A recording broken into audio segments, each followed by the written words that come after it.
আসসালামু আলাইকুম। আমাদের প্রধান উপদেষ্টা তো কাতার সফর শেষ করলেন, তিনি সেখান থেকে ইতালিতে গেছেন। 4 দিনের সফর ছিল, কিন্তু প্রশ্ন হচ্ছে যে কাতারের আমির Sheikh Tamim bin Hamad Al থানির সঙ্গে কেন কোনো প্রকার কোনো বৈঠক হলো না? কেন তাদের মধ্যে কোনো ধরনের সাক্ষাৎ হলো না? Sheikh Tamim bin Hamad bin Al Thani তিনি কেন দেখা দিলেন না আমাদের প্রধান উপদেষ্টাকে? সরকারের প্রেস উইং থেকে যা যা প্রচার করা হয়েছে হুবহু সেগুলো বাংলাদেশের প্রতিটি গণমাধ্যম প্রচার করেছে। হুবহু যা বলা হয়েছে তাই তুলে ধরা হয়েছে এবং বলা হয়েছে যে এই কাতার সফরের মাধ্যমে বিশাল কিছু অর্জন হবে। কেউ কেউ বলেছেন যে প্রধান উপদেষ্টা কাতার মাতিয়ে ফিরবেন। কতটা মাতিয়ে ফিরলেন তিনি? কী অর্জন হলো আমাদের? এগুলো নিয়ে আলোচনা হয়েছে।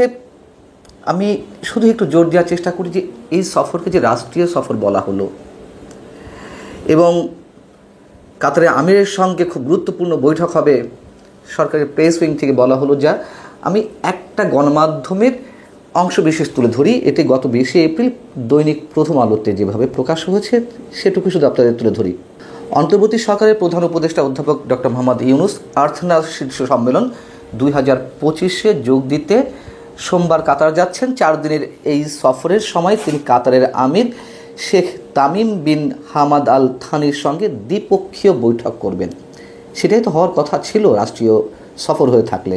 যাই হোক, এখানে বলা হচ্ছে যে যেখানে ব্যবসা ও জ্বালানি সহযোগিতার পাশাপাশি ভিসা উন্মুক্ত করা এবং জনশক্তি রপ্তানি বৃদ্ধির মতন বিষয়গুলো গুরুত্ব পেতে পারে। আমরাও আশায় ছিলাম।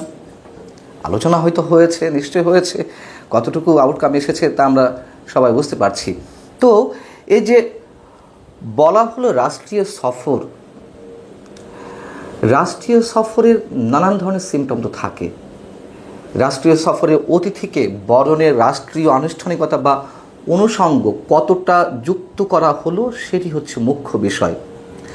রেওয়াজ অনুযায়ী যা প্রথা হিসেবে দাঁড়িয়ে গেছে সেই দিক থেকে যদি বলতে হয়, যদি বলা হচ্ছিল যে কাতারে আমিরের আমন্ত্রণে আমাদের প্রধান উপদেষ্টা সফরে গেছেন বা যাচ্ছেন, আমরা বিশ্বাস করতে চাই যে তিনি আমন্ত্রণ জানিয়েছেন, কিন্তু আমন্ত্রণ পত্রেই উল্লেখ থাকার কথা সফরের ক্যাটাগরি কী হবে, সেই সঙ্গে অতিথির প্রোটোকল নির্ধারণ, যেমন লাল গালিচা সংবর্ধনা, গার্ড অব অনার, গান স্যালুট প্রদান এবং অতিথির সম্মানে স্টেট ব্যাঙ্কুয়েট বা রাষ্ট্রীয় ভোজ যেটিকে বলে আমরা, সেটির অংশ হিসেবে হয় ডিনার থাকবে, না হয় লাঞ্চের আয়োজন করা হবে। এসবের কিছুই কি হয়েছে?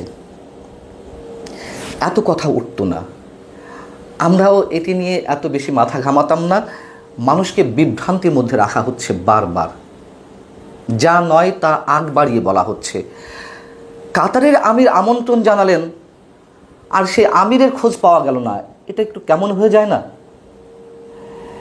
এবং নিশ্চয়ই আমরা একটু ধারণা করতে পারি যে বাংলাদেশ সরকারের পক্ষ থেকে চেষ্টা করা হয়েছে যে তার সাথে যেন বৈঠক হয়। বৈঠকটি প্রয়োজন ছিল, অবশ্যই প্রয়োজন ছিল, হলে ভালো হতো আমাদের নানা দিক থেকে, কিন্তু আমিরের কাতারের আমির দেখা দেননি, এটি বাস্তবতা। কাতারে যাওয়ার পরও সরকারের বা প্রধান উপদেষ্টার প্রেস সচিবের পক্ষ থেকে বলা হচ্ছিল যে 23 বা 24 তারিখে এই বৈঠক হতে পারে। আমরা অধীর আগ্রহে ছিলাম, হোক বৈঠকটি, বাংলাদেশেরই ভালো হবে, বাংলাদেশে কল্যাণ হবে। হয়তো আর যাদের সাথে কথা বলেছেন নিশ্চয়ই কাতারের আমিরের সঙ্গে কথা বলা এক কথা নয়।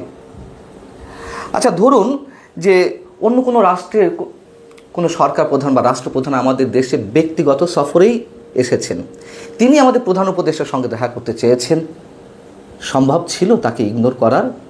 নিশ্চয়ই না। অনেকে বলতে পারেন যে এটি তো রাষ্ট্রীয় সফর, রাষ্ট্রপ্রধান বা সরকার প্রধান কোথাও গেলে সেটি রাষ্ট্রীয় সফর হওয়ার কথা। নিশ্চয়ই না। আমরা নিজেরা মনে মনে ধরে নিলেই তো হবে না, তারও কিছু সিমটম থাকে। আমি একটা উদাহরণ দিই। ধরুন, ধরাধরি কিছু নেই, এটি যে বাস্তবতা। 2001 সালে যুক্তরাষ্ট্রের তৎকালীন প্রেসিডেন্ট জো বাইডেন তিনি ব্রিটেনে গিয়েছিলেন জি সম্মেলন উপলক্ষে। তো সেখানে ব্রিটেনের রানী এলিজাবেথের সঙ্গে দেখা হলো। ফার্স্ট লেডি অর্থাৎ জো বাইডেনের স্ত্রী সহধর্মিণী লেডি জিল বাইডেনকে রানী এলিজাবেথ স্বাগত জানালেন, কিন্তু সেখানে ছিল না কোনো রেড কার্পেট সংবর্ধনা, ছিল না স্টেট ব্যাঙ্কুয়েটের কোনো আয়োজন। এবং ব্রিটিশ ফরেন অফিসারের বরাত দিয়ে আন্তর্জাতিক গণমাধ্যমগুলো স্পষ্টভাবে এই খবর দিয়েছিল যে জো বাইডেনের ওই সাক্ষাৎ তথা ব্রিটেন সফরটি অত্যন্ত তাৎপর্যপূর্ণ ছিল বটে, তবে তা কোনো রাষ্ট্রীয় সফর ছিল না। বিষয়টা কি আমরা বুঝতে পারছি? যুক্তরাষ্ট্রের প্রেসিডেন্ট গেছেন, বৈঠকটি বা সাক্ষাৎকারটি খুব গুরুত্বপূর্ণ ছিল, কিন্তু সেটিকে তারা রাষ্ট্রীয় সফর বলছে না। এবং যে কোনো রাষ্ট্রীয় সফরে নিশ্চিতভাবে দুটি সার্বভৌম রাষ্ট্রের মধ্যকার যে বন্ধুত্বপূর্ণ দ্বিপক্ষীয় সম্পর্ক সেটির সর্বোচ্চ বহিঃপ্রকাশ ঘটে বৈঠকের মাধ্যমে। এ ধরনের আনুষ্ঠানিকতা, রাষ্ট্রীয় ভোজ ইত্যাদি ইত্যাদি আর যা আয়োজন থাকে তার মধ্য দিয়ে কি হয়েছে এই কদিনে?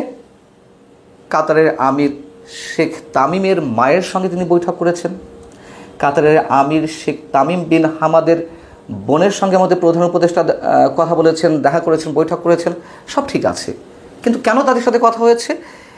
যাদের আয়োজনে এই সম্মেলনটি, কাতার ফাউন্ডেশন, সেই কাতার ফাউন্ডেশনের চেয়ারম্যান হচ্ছেন কাতারের আমিরের মা এবং সিইও প্রধান নির্বাহী কর্মকর্তা হচ্ছেন তার বোন। তো তাদের সাথে বৈঠক হয়েছে, কথা হয়েছে, এবং সেই সব জায়গায় প্রধান উপদেষ্টা নিশ্চয়ই অনেক প্রসঙ্গ তুলেছেন। কাতারের প্রধানমন্ত্রীর সঙ্গেও বৈঠক হয়েছে এবং তারা ভদ্রতাবশত ফর্মালিটিজের জায়গা থেকে যা যা বলার বলেছেন, কার্টেসি মেনটেন করে। তো কি হয়েছে? কাতারের প্রধানমন্ত্রী বলেছেন যে যা যা বিষয় উত্থাপিত হয়েছে এর জন্য একটি কারিগরি দল বাংলাদেশে পাঠানো হবে, এই তো। কিন্তু এলএনজি নিয়ে চুক্তি আমাদেরকে বিভ্রান্তির মধ্যে রাখা হলো যে সেনা কর্মকর্তা বা সেনা সদস্যদের পাঠানো হবে 725 জন, এগুলো যে আগের চুক্তি সেটিও আমি আপনাদেরকে জানিয়েছি। রোহিঙ্গা সংকট নিয়ে আলোচনা হয়েছে, সব হয়েছে। মূলত এটি তো ছিল একটি এনজিও সম্মেলন এবং সেখানে আমাদের প্রধান উপদেষ্টা স্পিকার হিসেবে গেছে, এটাও আমাদের জন্য সম্মানের। আমরা যতটুকু বলার ততটুকু বলতে চাই, কিন্তু বারবার এগুলো বলে লাভটি কি হচ্ছে? না কোনো রাষ্ট্রীয় সফর, না কোনো দ্বিপক্ষীয় বৈঠক, এবং রাষ্ট্রীয় কোনো সফর হলে তো আমি যতটুকু মনে করি যে একটা যৌথ বিবৃতিও থাকে। তো যৌথ বিবৃতি আসবে কিভাবে? আমাদের সরকার প্রধান গেছেন, কিন্তু তাদের সরকার প্রধান তো আর কোনো বৈঠকে অংশ নেননি যে কোনো প্রকার কোনো যৌথ বিবৃতি আসবে। কাতারের প্রধানমন্ত্রী তার সঙ্গে বৈঠক করেছেন, কিন্তু তিনি তো আর সরকার প্রধান না। এই সব কথাবার্তা ছড়িয়ে মানুষকে বিভ্রান্তির মধ্যে রেখে, এবং আমাদের গণমাধ্যমের চরিত্র আমরা বুঝতে পারছি। যেমন ব্রিটিশ ফরেন অফিসের বরাত দিয়ে আন্তর্জাতিক সব গণমাধ্যম জো বাইডেনের যেই তথ্যটি দিয়েছিল যে এটি কোনো রাষ্ট্রীয় সফর নয়, এটি খুব গুরুত্বপূর্ণ, আমাদের কোনো গণমাধ্যম সেই কথাটি বলার সাহস থাকলো না তাদের, বা তাদের নেই কোনো প্রকার সাহস যে এটি রাষ্ট্রীয় সফর নয়, যেটি প্রধান উপদেষ্টা প্রেস উইং থেকে বলা হচ্ছে, সম্ভবত ভুল বলা হচ্ছে, এটুকু বলার সাহস আমাদের নেই। এতে করে আমরা কাদেরকে উঁচু করছি, কাদেরকে ছোট করছি, সেটুকু বোঝার ক্ষমতা এর সঙ্গে যারা সংশ্লিষ্ট তাদের কি নেই এতটুকু মাত্র? ভালো থাকুন সবাই, আল্লাহ হাফেজ।